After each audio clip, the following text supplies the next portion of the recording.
हरियाणा सरकार के कैबिनेट मंत्री विपुल गोयल जी, हरियाणा सरकार के राज्य मंत्री राजेश नागर जी, हमारे जिला के अध्यक्ष विपिन भैसला जी, हमारे होडल के विधायक हरेंद्र राम रतन जी, जिला के हमारे प्रभारी अरविंद यादव जी, पूर्व विधायक दीपक मंगला जी, हथीन से हमारे प्रत्याशी रहे मनोज रावल जी, पूर्व विधायक जगदीश नैयर जी, पूर्व विधायक प्रवीण डागर जी, पूर्व विधायक सुभाष कत्याल जी,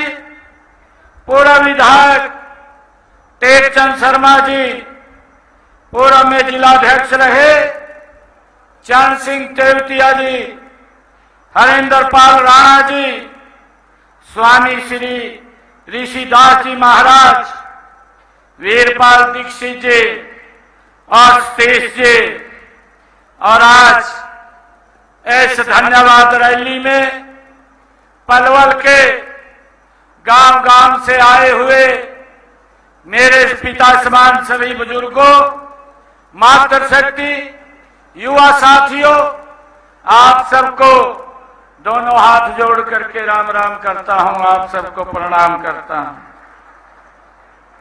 आज मेरा ये परम सौभाग्य है कि आज ब्रिज की भूमि पलवल में आकर मैं स्वयं को गौरवान्वित महसूस कर रहा हूं। पलवल का नाम जब भी लिया जाता है हमारे मन में एक ऐसा चित्र उभरता है जहां की मिट्टी में मेहनत, वीरता और संस्कारों की खुशबू मौजूद है। मुझे खुशी है यह क्षेत्र जहां हरियाणवी और ब्रज मेवाती संस्कृति का संगम यहां देखने को मिलता है, मैं इसको प्रणाम करता हूं। मित्रों, आज का दिन पवित्र दिन भी है। आज निर्जला एकादशी का व्रत का दिन भी है। यह दिन हमारी माताएं बहनें, हमारे लोग यह व्रत इस निर्जला एकादशी का वो रखते हैं और सबसे ये पुण्यदायी ये निर्जला एकादशी ये मानी जाती है। इस एकादशी का महत्व महाभारत काल से ये जुड़ा हुआ है। इसमें भीमसेनी एकादशी या पांडव एकादशी के नाम से भी इसको जाना जाता है। इस शहर का इतिहास भी पांडवों से जुड़ा हुआ है। मैं आप सबको इस पर्व के निर्जला एकादशी के बहुत बहुत बधाई और शुभकामनाएं देता हूं। साथ ही इस जनसभा में आए हुए हमारे दूर दराज के सभी महानुभावों का भी मैं अभिनंदन करता हूं, उनको प्रणाम करता हूं। मित्रों, आप सभी ने जिस प्रेम, प्यार और भावपूर्ण स्नेह से आज मेरा स्वागत किया है, उसके लिए मैं आप सबका हृदय की गहराइयों से बहुत बहुत अभिनंदन और आप सबका स्वागत करता हूं। मुझे खुशी है, मैं आपके जोश और उत्साह की ऊर्जा को महसूस कर रहा हूं। आपकी आंखों में मैं उज्जवल भविष्य के सपनों की ये चमक भी देख रहा हूं। मुझे पूर्ण विश्वास है कि पलवल का स्वर्णिम भविष्य, स्वर्णिम विकास की दर पर आगे ये बढ़ेगा। यह विकास की राह तेज गति से आगे बढ़ेगी। इसके लिए मैं आप सबको बधाई देता हूं। मुझे खुशी है जब मैं आज इस धन्यवाद रैली में आप सबका धन्यवाद करने के लिए आया हूं, क्योंकि आप सबने विधानसभा के चुनाव में जब कांग्रेस के लोग इस प्रकार का वातावरण खड़ा किया हुआ था कि भाई कांग्रेस बनी पड़ी है, यहाँ के जो लोग थे, कांग्रेस के नेता थे, वो बड़े राजी थे कि भाई सरकार बनी पड़ी है। परंतु आप सबको प्रणाम करता हूं, जब 8 तारीख को रिजल्ट आया, आप लोगों ने पलवल की विधानसभा को सबसे ज्यादा वोटों से ऐतिहासिक जीत दे करके आपने चंडीगढ़ की विधानसभा में भेजा है। मैं पूरी पलवल की सरदारी का दिल से बहुत बहुत धन्यवाद करता हूं और मैं आपको विश्वास दिलाता हूं, ये तीसरे टर्म की सरकार, ये नरेंद्र मोदी जी के नेतृत्व में चलने वाली सरकार अब 3 गुना गति से ये काम करेगी। भाइयों, मुझे खुशी है कि आज मैंने यहाँ पर 40 करोड़ 39 लाख रुपए की लागत की 7 परियोजनाओं के उद्घाटन और शिलान्यास किए हैं। इनमें 15 करोड़ 68 लाख रुपए की लागत के 3 परियोजनाओं के आज उद्घाटन हुए हैं और 24 करोड़ 71 लाख रुपए की लागत की 4 परियोजनाओं के आज शिलान्यास हुए हैं। मैं इसके लिए आप सबको बहुत बहुत बधाई देता हूं, शुभकामनाएं देता हूं। मित्रों, अगर हम 2014 से पहले की बात करें, 2014 से पहले भाइयों विकास की गति वो किस गति से चलती थी आप सब जानते हैं। आप समस्याओं से जूझते रहते थे, आप मांग करते रहते थे कि हमारे यहाँ पर इस समस्या का समाधान हो जाए, लोगों को लाभ मिल जाए। परंतु अपनी सुविधा के लिए यहाँ के लोग वो लगे रहते थे, जनता की सुविधा की चिंता नहीं करते थे। मुझे खुशी है 2014 के बाद हमारी सरकार ने भाइयों पलवल विधानसभा के अंदर 1270 करोड़ रुपए के पिछले 11 वर्षों में विकास के कार्य गति से करवाने का काम किया है। मुझे ये भी खुशी है कि हमने पलवल विधानसभा क्षेत्र में कुल 138 घोषणाएं वो की गई और इनमें से 109 घोषणाएं हमने पूरी की है। 13 घोषणाओं के ऊपर ये गति से काम चल रहा है। मुझे ये खुशी है कि हमने इस जिला में विकास के लिए बड़ी बड़ी परियोजनाएं वो स्थापित की है और मुझे आपको बताते हुए कि इस क्षेत्र के कनेक्टिविटी बढ़ाने के लिए हमने कुंडली मानेसर पलवल एक्सप्रेसवे के निर्माण कार्य पर 2345 करोड़ रुपया ये विकास कार्यों के ऊपर यहाँ खर्च किया है। और इसी प्रकार ईस्टर्न पेरिफेरल एक्सप्रेसवे का निर्माण भी ये पिछले 10 वर्षों में नरेंद्र मोदी जी के नेतृत्व में हुआ है। मुझे ये भी खुशी है कि यहाँ पलवल के अंदर जो विश्वकर्मा कौशल युवा विश्वविद्यालय दुधाला में 960 करोड़ रुपए की लागत से उसका निर्माण ये इन 10 वर्षों के अंदर ये किया गया है। मुझे ये भी खुशी है कि बडौला व मंदकौला में नए राजकीय महाविद्यालय की स्थापना 36 करोड़ 84 लाख रुपए की लागत से वो की गई है। भाइयों, मुझे बड़ी खुशी है कि हमने इस क्षेत्र में ये बड़े कामों की चर्चा आपके बीच में की है। अगर मैं पलवल शहर की बात करूं, पलवल शहर के अंदर भी हमारी सरकार ने पिछले 11 वर्षों में जो पलवल में मल्टीपर्पज हॉल कम इंडोर स्टेडियम जिसके ऊपर 17 करोड़ रुपए की लागत से उसको बनाया गया है, उस पे खर्च किए गए हैं। हमने पलवल के अंदर जो शुगर मिल है उसकी प्राइवेट क्षमता 12 करोड़ रुपए की लागत से उसको बढ़ाने का काम ये हमारी सरकार ने पिछले 10 वर्षों के अंदर, इन 11 वर्षों के अंदर किया है। मुझे ये भी खुशी है कि पलवल शहर में आवासीय क्षेत्रों के ऊपर से गुजर रही जो बिजली की हाई वोल्टेज तारें थी, उन तारों को 14 करोड़ 50 लाख रुपए की लागत से वो हटाया गया है।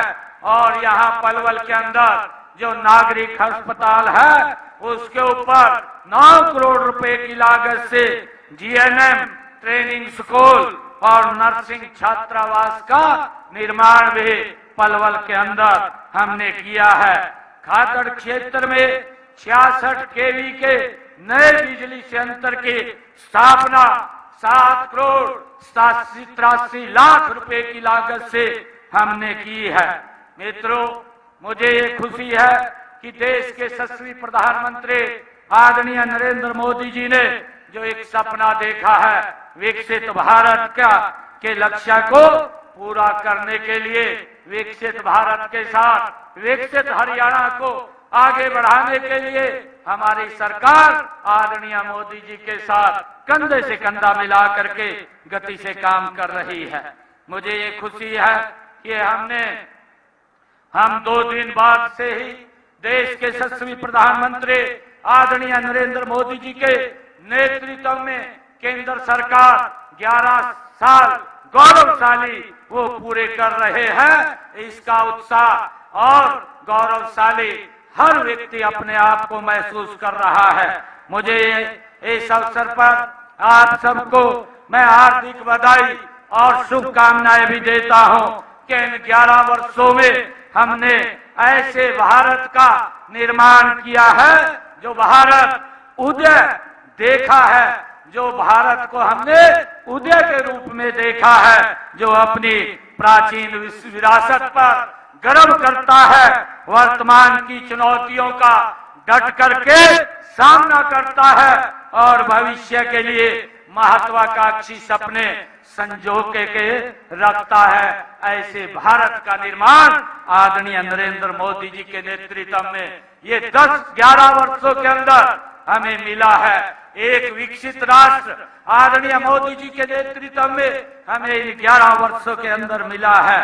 मैं प्रधानमंत्री जी के दूरदर्शी नेतृत्व, उनकी अदम्य इच्छा शक्ति और सबका साथ, सबका विकास, सबका विश्वास और सबके प्रयास के मूल मंत्र से देश को एक नई दिशा देने और एक नई ऊर्जा प्रदान करने के लिए मोदी जी के नेतृत्व में देश के एक निर्णायक और पारदर्शी सरकार का जो चल रही है, मैं कार्य संस्कृति में जो अभूतपूर्व बदलाव आया है, इसके लिए देश के यशस्वी प्रधानमंत्री जी का मैं दिल से आभार व्यक्त करता हूं। मित्रों, मुझे खुशी है कि 2014 में माननीय प्रधानमंत्री नरेंद्र मोदी जी ने देश के प्रधान सेवक के रूप में जब ये पदभार संभाला, उस समय हमारी अर्थव्यवस्था संसार में ये 11वें स्थान के ऊपर थी।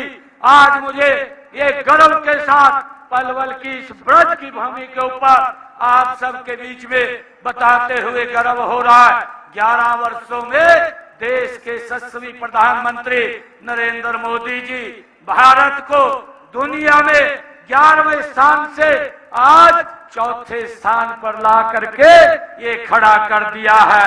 हम आदरणीय प्रधानमंत्री जी का दिल से आभार व्यक्त करते हैं। मुझे ये भी खुशी है कि आदरणीय मोदी जी ने ऐसा सुरक्षित भारत ये पिछले 11 वर्षों में देने का काम किया है। प्रधानमंत्री जी ने देश हित में कई ऐतिहासिक निर्णय लिए हैं, चाहे जम्मू कश्मीर के अंदर धारा 370 35A को समाप्त करने की बात हो और कश्मीर से कन्याकुमारी तक अखंड भारत के निर्माण की बात हो। हाल ही में हम सब जानते हैं, क्योंकि हमारे इस पलवल विधानसभा क्षेत्र का एक युवा दिनेश शर्मा जो इस ऑपरेशन सिंदूर में जो शहीद हुआ है, मैं उसको नमन करता हूँ। आदरणीय मोदी जी ने जो ठीक निर्णय लिया है उसको हम सब जानते हैं कि इन 11 वर्षों के अंदर ये भारत, ये सुरक्षित भारत हुआ है, ये मजबूत भारत हुआ है। भाइयों, जब जब भी आतंकवादियों ने या पाकिस्तान ने भारत के ऊपर आकर के किसी घटना को अंजाम देने का कार्य किया, नरेंद्र मोदी जी ने भाइयों पाकिस्तान की सरजमी के ऊपर जाकर के हमारे जांबाज सैनिकों ने उस आतंकवाद का मुंह तोड़ जवाब देने का काम किया है। चाहे 2016 में उरी हमले के प्रतिशोध के बाद सर्जिकल स्ट्राइक की बात हो, 2019 के अंदर पुलवामा घटना के बाद चाहे एयर स्ट्राइक की बात हो, और जब अभी हमारे जो देश के परिवार सहित जो पहलगाम के अंदर घूमने के लिए गए हुए थे, पाकिस्तान ने एक सोची समझी साजिश के तहत हमारे नागरिकों को एक निशाना बना करके उनके बच्चों और फैमिली के सामने मौत के घाट उतारा। आदरणीय मोदी जी ने स्टेट ऑपरेशन करके जो हमारा सिंदूर ऑपरेशन लॉन्च करके पाकिस्तान की सरजमा पर जाकर के जहां आतंकवाद जन्म लेता था, जहां आतंकवाद पनपता था, उसको नेस्तनाबूद मट्टी में मिलाने का काम ये आदरणीय नरेंद्र मोदी जी ने किया है। ये सशक्त और मजबूत भारत है। भाइयों, मैं आज आपके बीच में एक बात और कहना चाहूंगा कि कांग्रेस के एक बड़े नेता अभी हरियाणा के अंदर आए थे। भाइयों, हरियाणा के अंदर वो कांग्रेस के नेता पता नहीं चलता क्या बोल रहे हैं क्या नहीं बोल रहे। मैं राहुल बाबा आपको कहना चाहूंगा कि जब तक आपकी तिजोरी में वो हमारे हरियाणा के लोगों के पैसे को लूट करके आपकी तिजोरी में भरने का काम करते थे, तब तो आपको वो घोड़े, वो रेस वाले घोड़े दिखाई देते थे।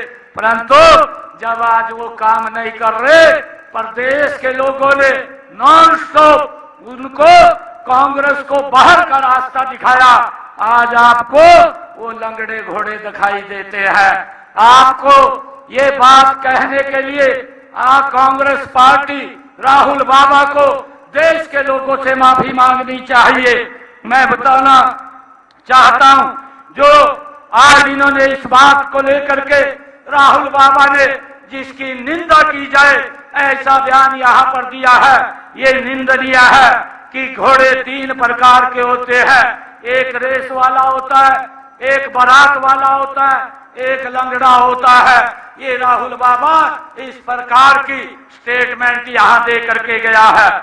इसकी जितनी निंदा की जाए उतनी कम है। कांग्रेस को और राहुल बाबा को देश से माफी मांगनी चाहिए। मैं बताना चाहता हूँ, कांग्रेस का 55 साल का कार्यकाल रहा, कौन लंगड़ा घोड़ा था, कौन रेस वाला घोड़ा था, आप इसके ऊपर आंकलन करेंगे। मैं बताना चाहूंगा कि हरियाणा देश के अंदर, अगर हम हरियाणा की बात करें, हरियाणा के अंदर 2014 से पहले हरियाणा के 17 लाख बुजुर्गों को पेंशन मिलती थी और उनकी पेंशन नहीं बनती थी, उन्हें दर दर की ठोकरें खाना पड़ता था।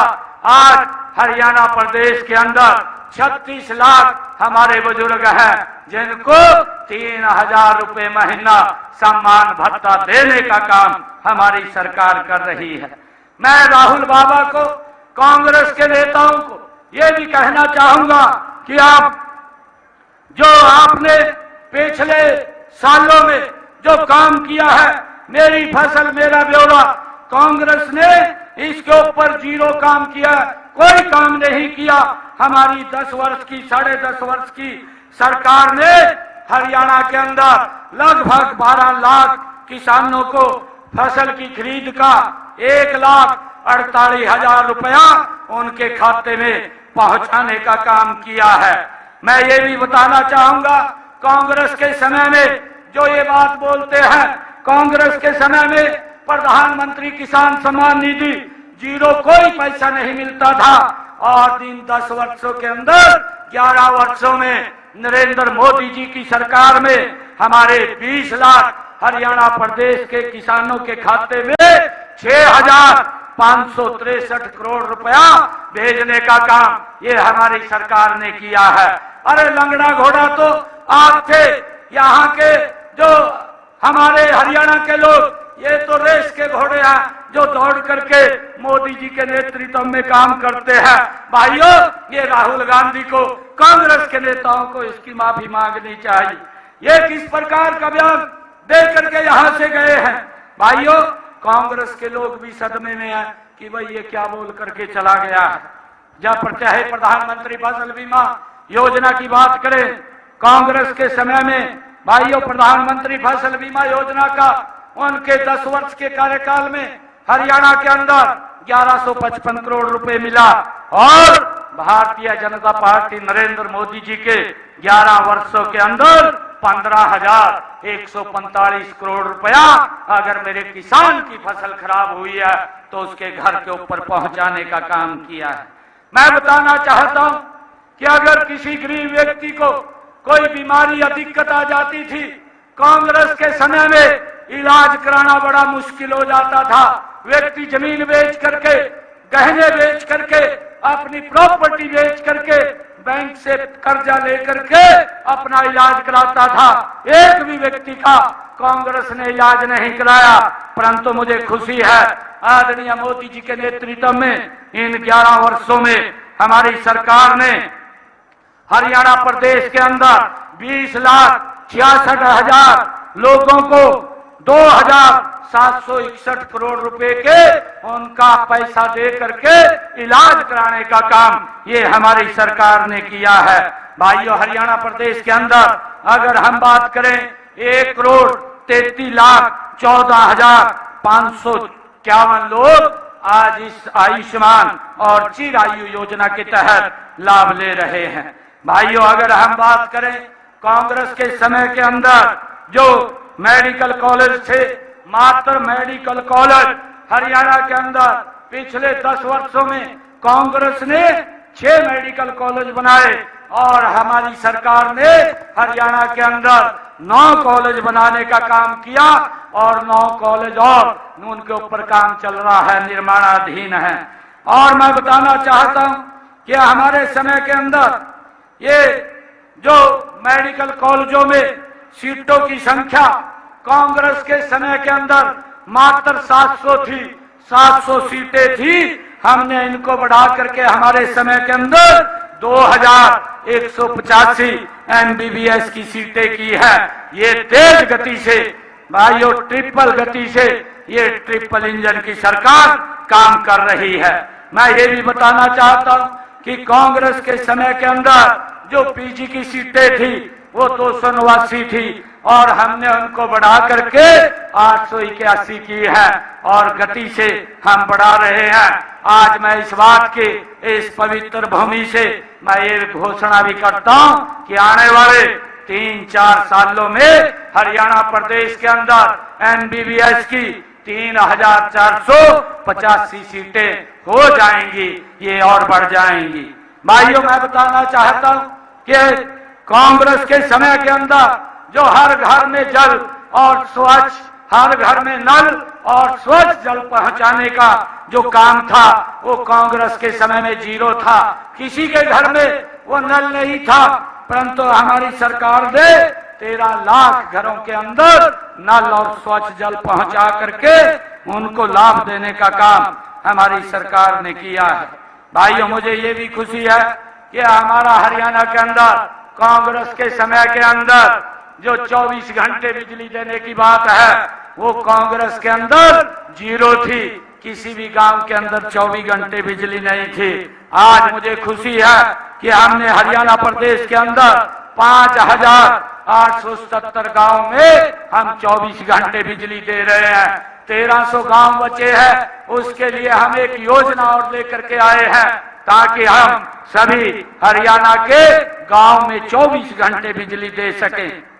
भाइयों, जो हमारे हरियाणा के अंदर गरीब व्यक्ति को बस में 1000 किलोमीटर तक फ्री में वो सफर कर सके, कांग्रेस में के कार्यकाल में 0 था और आज हमारे कार्यकाल में 18,20,000 लोग इस योजना का लाभ ले रहे हैं। भाइयों, मुझे खुशी है कि हमने अपने पिछले 11 वर्षों के अंदर तेज गति से काम किया है और हमारी सरकार ये गति से आगे बढ़ रही है ताकि लोगों तक सुविधाएं पहुंचे और लोगों को उसका लाभ मिले। आज इस अवसर के ऊपर मैं आप सबको बहुत बहुत बधाई देता हूं, शुभकामनाएं देता हूं, क्योंकि आज इतनी भारी संख्या में आप सब लोग यहाँ एकत्र आए हैं और हमारे गौरव गौतम जी ने इस पलवल के विधानसभा क्षेत्र के विकास के लिए एक मांग पत्र रखा है।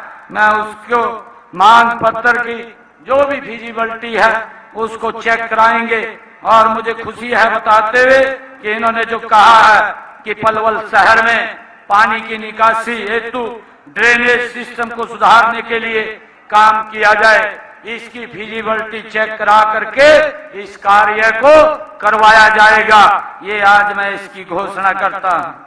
भाइयों, चाहे उप तहसील तहसील जो बनाने की बात वो गौरव गौतम जी ने कही है कि हमारे जो कमेटी के समक्ष बडौली को सब तहसील बनाने का प्रस्ताव रखा है, इसको कमेटी के में भेज करके इस सब तहसील को भी बनाने का काम किया जाएगा। पलवल विधानसभा क्षेत्र में जो 152 किलोमीटर की 75 सड़कें हैं जो अभी गारंटी पीरियड के अंदर हैं, जिस एजेंसी के पास ये सड़कें हैं अगर उनमें कोई दिक्कत है उन एजेंसियों के माध्यम से उनको ठीक करवाया जाएगा। और पलवल विधानसभा क्षेत्र में जो 37.5 किलोमीटर की 8 सड़कों की रिपेयर के लिए जो जून तक ये पूरी कर ली जाएंगी, इसके लिए मैं 37 करोड़ 57 लाख रुपया वो देने की मैं आज घोषणा करता हूं। और जो 54 किलोमीटर 54.5 किलोमीटर की 26 सड़कें जो जुलाई तक उनकी रिपेयर को पूरा कर लिया जाएगा, इसके लिए भी मैं 40 करोड़ 18 लाख रुपए देने की घोषणा करता हूं। इसको भी जल्दी ये पूरा कर लिया जाएगा।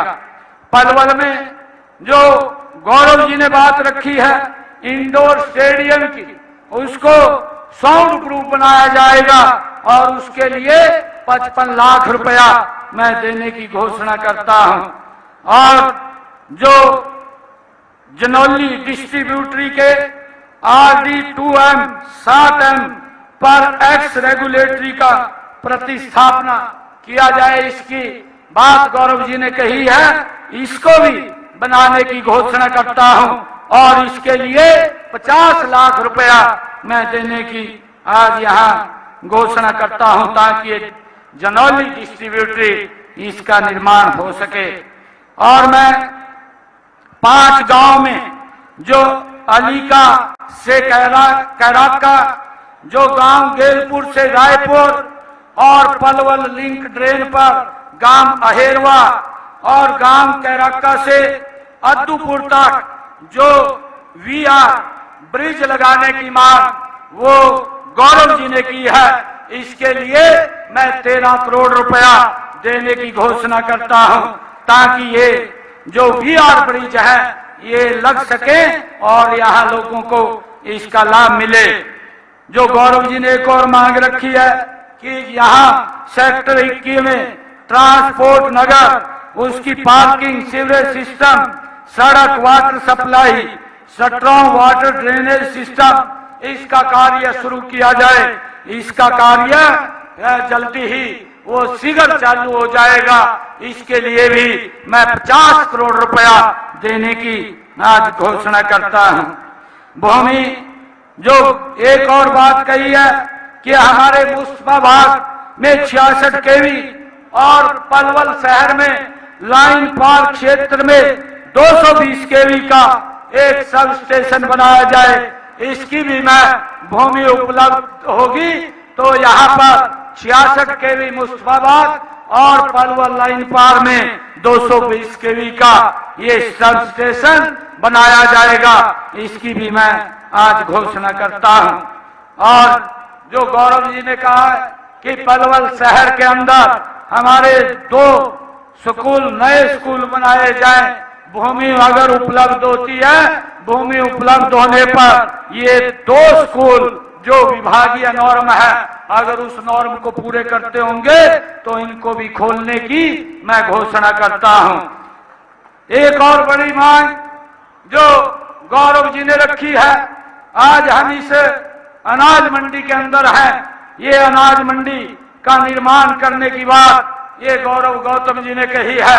आज मैं ये घोषणा करता हूं कि नई अनाज मंडी पलवल में बाहर भूमि उपलब्ध होने पर वो बनाई जाएगी, इसकी भी मैं घोषणा करता हूं। और जो पलवल शहर के अंदर जो ऑथराइज कॉलोनी है, जो गौरव जी ने बात कही है कि वार्ड नंबर 1 से लेकर के वार्ड नंबर 10 तक कच्ची गलियां हैं, उनको पक्का किया जाए।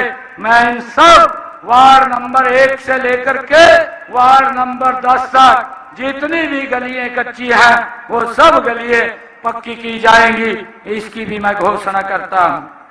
भाइयों, पलवल में एक अंतर्राष्ट्रीय स्तर का मॉडर्न स्पोर्ट्स कॉम्प्लेक्स वो भी बनाया जाएगा, इसकी भी हम घोषणा करते हैं। पलवल विधानसभा क्षेत्र में गांव के अंदर जो सामुदायिक भवन है उनके निर्माण के लिए मैं अलग से 5 करोड़ रुपए देने की घोषणा करता हूं।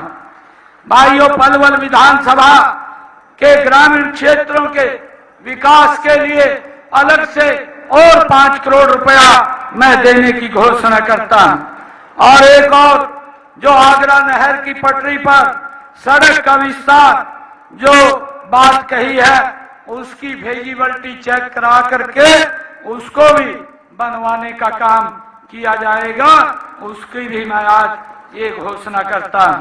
भाइयों, ये सरकार 3 गुना गति से आगे बढ़ रही है, गति से काम कर रही है। भाइयों, विपक्ष के लोग जो इधर उधर की बात करते हैं उनके पास कुछ बोलने के लिए नहीं है। हमने जो अपने संकल्प पत्र में जो बातें कही थी उन बातों को भी हमारे संकल्प पत्र में 217 वायदे अभी विधानसभा में हमने किए थे और उन 217 में से हमने 19 वायदे पूरे कर दिए हैं और इस वर्ष के अंदर 90 वायदे और पूरे हो जाएंगे। मुझे खुशी है, ये सरकार 3 गुना गति से काम कर रही है। मैं बताना चाहूंगा, हमने जो कहा था, हमने कहा था क्योंकि कांग्रेस के लोगों ने उन नौकरियों को रोकने का काम किया था, परंतु मैंने युवाओं के बीच में एक घोषणा की थी कि 8 तारीख के बाद मैं पहले ज्वाइनिंग लेटर आपको दूंगा, बाद में मैं ज्वाइनिंग करूंगा। 26,000 युवाओं को पहले ज्वाइनिंग लेटर दिया, बाद में मैंने ज्वाइन किया। भाइयों, गति से काम करने वाली सरकार है। हमने ये कहा था कि 8 तारीख के बाद हरियाणा प्रदेश के जितने सरकारी हॉस्पिटल है, भाइयों, चाहे मेडिकल कॉलेज है, चाहे मेडिकल यूनिवर्सिटी है, भाइयों, जहां पर किडनी के पेशेंट को डायलिसिस कराने के लिए जाना पड़ता था, उसका भारी भरकम खर्चा होता था। हमने कहा था 8 तारीख के बाद सभी जगह फ्री इलाज होगा। आज फ्री इलाज हो रहा है, हमने उसको भी लागू किया है। किसी भी डायलिसिस अगर कोई कराने के लिए जाता है, हमारे सरकारी हॉस्पिटल, मेडिकल कॉलेज और मेडिकल यूनिवर्सिटी में वो फ्री में किया जाता है। भाइयों, हमने अपने संकल्प पत्र में ये भी बात कही थी कि हमारे जो पट्टेदार किसान थे, लंबे समय से काश्त कर रहे थे, मालिकाना हक नहीं था, हमने उनको मालिकाना हक देने का काम किया है। हमने अपने संकल्प पत्र में कहा था कि जो मकान पंचायत भूमि के ऊपर बस गया है और पिछले 20 वर्षों से वो वहां पर स्थापित है, उसको भी हमने मालिकाना हक देने का निर्णय हमारी सरकार ने किया है। हमने इसको पूरा किया है। भाइयों, हमने ये भी कहा था कि हमारी सरकार 24 फसलें, किसान की जितनी भी फसल है उसको एमएसपी पर खरीदने का काम करेगी। मुझे खुशी है 8 तारीख के बाद जब से आपका आशीर्वाद मिला, हमने किसान की 100% फसल एमएसपी पर खरीदने का काम हमारी सरकार कर रही है। भाइयों, हमने हरियाणा के अंदर हमने जो हमारे हर घर हर गृहिणी, हमने ये बात कही थी महिलाओं के लिए कि हम जिन परिवारों की इनकम 1,80,000 रुपए से कम है, ऐसी माताओं बहनों को 500 रुपए में गैस का सिलेंडर उपलब्ध कराएंगे। भाइयों, हमारी सरकार 8 तारीख के बाद 500 रुपए में गैस का सिलेंडर ऐसे परिवारों को उपलब्ध करा रही है और 17 लाख परिवार इसके साथ जुड़ गए हैं और जो शेष बचे हैं उनको भी इसके साथ जोड़ करके हर घर हर गृहिणी योजना के साथ उनको 500 रुपए में गैस का सिलेंडर देने का काम हमारी सरकार कर रही है। भाइयों, मुझे ये भी खुशी है कि जो हमारा व्यापारी था, जो जिनके ऊपर भाइयों वैट का उनके केस कोर्ट के अंदर लंबित थे, हमने उनके लेकर के एक मुश्त हरियाणा एक मुश्त निपटान नीति योजना लेकर के आए और हमने ऐसे लोगों को जिनके ऊपर 10 लाख रुपए तक का ये वैट का चार्ज था, उसका पूरा ब्याज माफ किया। ब्याज में से भी उसका जो मूल था, मूल का भी 50% माफ किया और उस 50% में से भी 1 लाख रुपया और माफ किया और उनको इस योजना का लाभ दे करके उसका भाइयों हमने निपटान करने का काम हमने किया है। हमने ये भी कहा था कि हमारे 70 साल के जो बुजुर्ग हैं, अब उनके परिवार को उनके इलाज की चिंता नहीं है।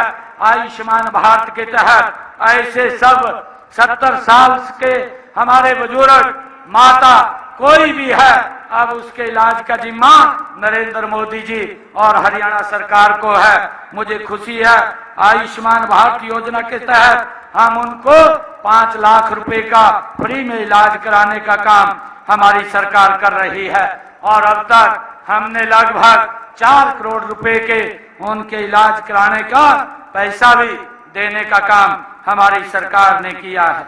भाइयों, जो मोतियाबिंद की सर्जरी लोग कराते थे, उसको भी हमने अपने संकल्प पत्र में कहा था कि हम ऐसे बीपीएल परिवारों का इलाज फ्री में कराने का काम करेंगे। आज उनका इलाज हॉस्पिटल के अंदर जो मोतियाबिंद के हमारे जो पेशेंट हैं, उनकी सर्जरी वो फ्री में की जा रही है। भाइयों, मुझे खुशी है कि हमने जो किसानों के ऊपर अंग्रेजों के समय का एक अभियान लगा हुआ था, उस अभियान को हमने जड़ से समाप्त किया है और 133 करोड़ रुपया जो उनके ऊपर लगा हुआ था उसको भी माफ किया है। हमने अपने संकल्प पत्र में कहा, उसको भी हमने पूरा किया है।